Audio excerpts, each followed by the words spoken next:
YouTube? Here we are again for another weekly rewind, and guess who's back? From Japan. Welcome home. And I brought Brian some gifts. For me? Actually, it was really nice. When I got back to the airport, Brian showed up with a whole bouquet of roses, and I have to mention that because it was super sweet. But I did bring back some cool stuff from Japan. In Japan, the Kitkats are a big thing, and I love Kitkats.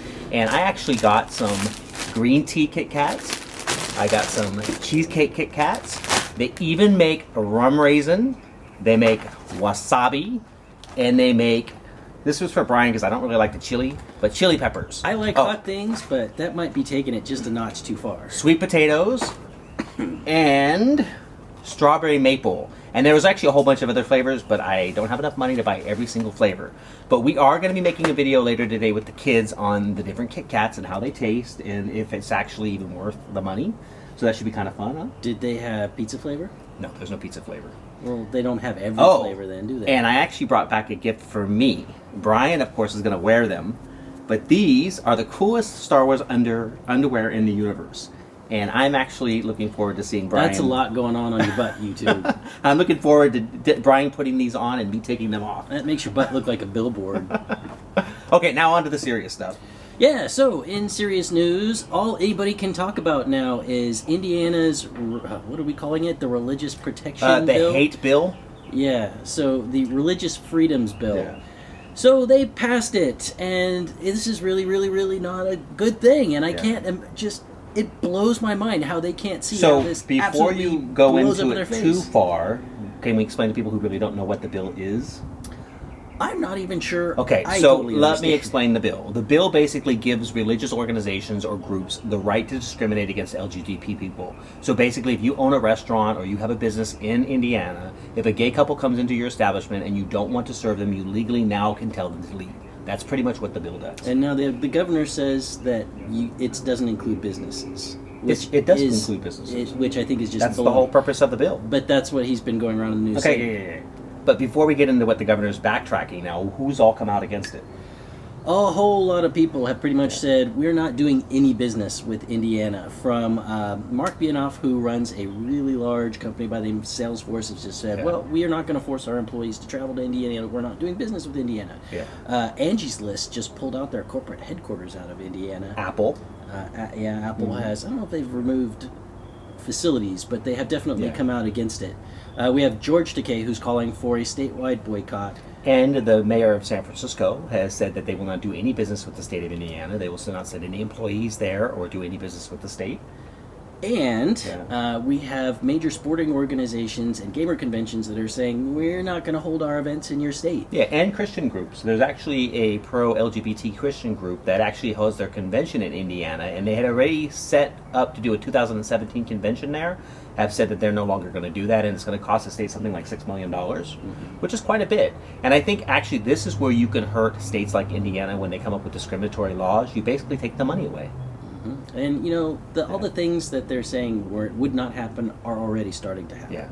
And, of course, like you were saying, the governor is now starting to backtrack and say, whoa, this was not meant to be discriminatory to LGBT people. This was just supposed to give Christian people some protections.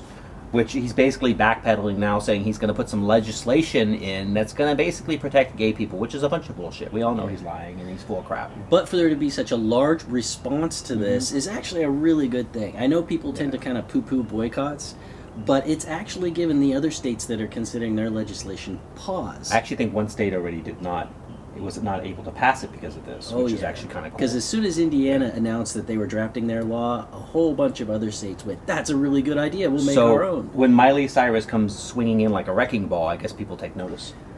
Yeah, because I'm sure that was what pushed it over the top. Okay, now on to sports. There was actually a really cool story in the news this week about an Aussie rugby player by the name of David Pocock, who actually was in the middle of a game, and one of the other team members, or one of the other captains on the opposite team, was throwing around some anti-LGBT slurs. I think he was using, the word faggot and stuff like that. And David decided he would stop the match and make an official complaint with the referee. Now, supposedly there was a bunch of people standing around observing and hearing this captain of the other team making these comments, and, it was pretty well known that he'd done this. Initially, the referee decided he was not going to hold him accountable, and David Pocock said, "I am not playing anymore, and this game is going to stop until something is done." So the referee was forced to make a decision to actually fine and hold the other player accountable, and so I think it's pretty cool. Initially, there was kind of a backlash against it for doing that. Initially, some other teams and some of the team players were on his case for doing what he did, but then, he got a whole bunch of public support, and eventually people came over to his side and realized that, basically throwing around gay slurs is no longer acceptable, even in heterosexual sports. Which is good to see, because if you're going to stand up for yourself, you want people to have your back, so I'm glad they did. So, bravo. He is my hero of the week, and good job. Okay, and in my sports news, I really have sports news. You have sports news? You watch sports? The news item that was assigned to me to deliver was Ohio is NCAA wrestling champ Mike Puccillo has come out as gay. Very cool. Yeah. And he's somebody who, looking at him, I would have never, and it's not like we watch a lot of wrestling matches. What he's trying to say is he's hot. Yeah. I would have never pegged him as being a gay wrestler. And he wears a really tight Lycra outfit all the time. So we're going to post his name here. I'm sure you can go Google your own pictures, because we're not going to be giving him a whole bunch of pictures, but he's worth taking a look at. And it takes a lot of courage to come out of the closet, so congratulations. In any sport. Yeah. So there's a funny story. In high school I used to wrestle, and then I had to quit. We all know. We know where this is going. The singlets show a little too much. So I could not be a wrestler. It didn't work for me. But on to other news. Okay. What are we talking about next? Oh! The Fosters. TV time.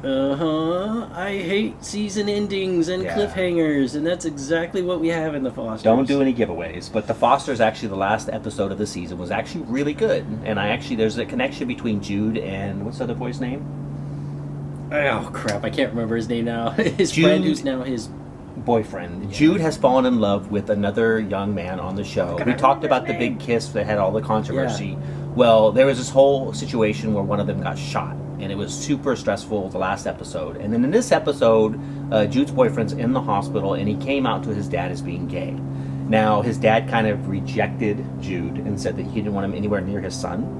And you're going to have to watch the episode. It wraps up really nicely, and it's actually a really beautiful episode, and it's nice to see characters that are so young dealing with their sexuality in such a positive way, and I really enjoyed it. Yeah. It was a really sweet way to end that for the season.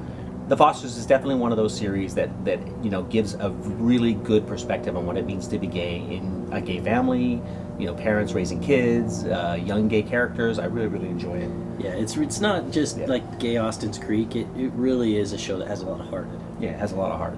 Now onto a show that doesn't have a lot of heart, although I really did like this last episode, was Looking season premiere and last episode. I guess the HBO decided they were going to cancel Looking because the ratings were not high enough. And I'm actually kind of glad. I'm not a big fan of Looking. Like I've told you guys in the past, I pretty much watch it for the eye candy, and I like, some of the drama. It's like a soap opera.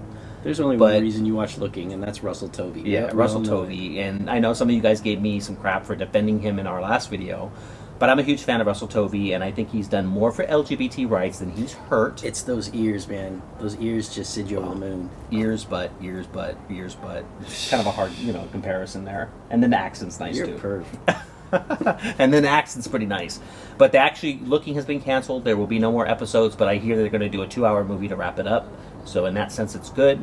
It's, the last episode of Looking I actually really liked. They really dealt with some serious topics. They actually had a debate about open relationships and closed relationships and what that means to people in the gay community.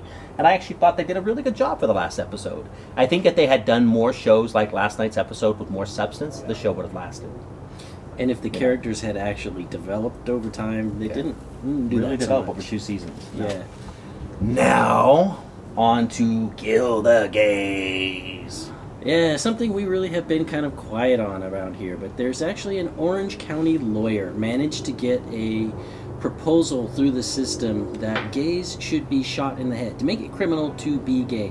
And criminal to be a sodomite. Yeah, and much like Russia, for allies, for people who support gays or support the gay agenda. So now, we all know that the law is a joke, that this law will never pass in California, that this law would never be legal in California. The part that makes me mad about this is that the Attorney General of California, Kamala Harris, who is supposed to be an LGBT ally, is letting this bill move forward.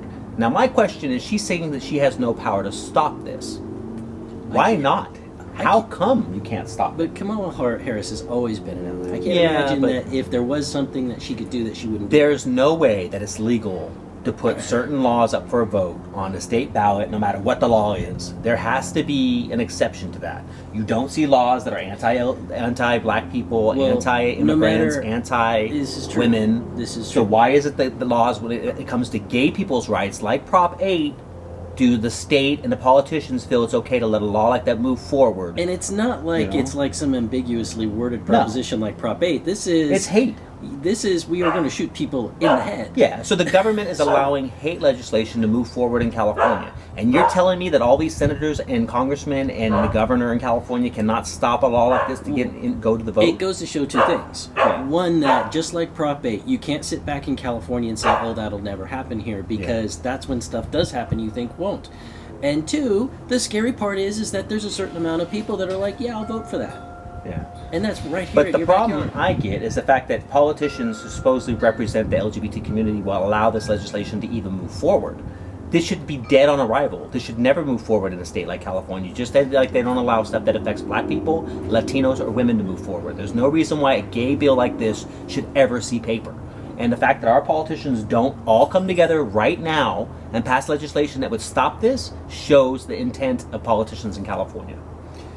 So it irritates me. But there is also a counter proposal, basically, to get this guy disbarred. Well, he should be disbarred. Yeah, he should. Why is the bar not disbarring him for this legislation? It's talking about killing people. How are they not automatically disbarring him? That's what I'm talking about. If this was a law that affected African Americans, Latinos, or women, they would be drastic response to this. Instead, the gay community is the only ones really speaking out against it. Why are the straight community not slapping this guy on the hand and holding him accountable? It's because they allow this kind of crap to go forward, and it's a bias. It's a built-in bias for straight people.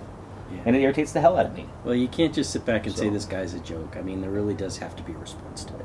But that's our take on all of this. And we went through a lot of stuff really quickly. And just to remind you guys again, tonight we will be filming a video about the Kitkat challenge, and we'll post it tomorrow so you guys can see what we think of all these different flavors. Until next time, YouTube, bye.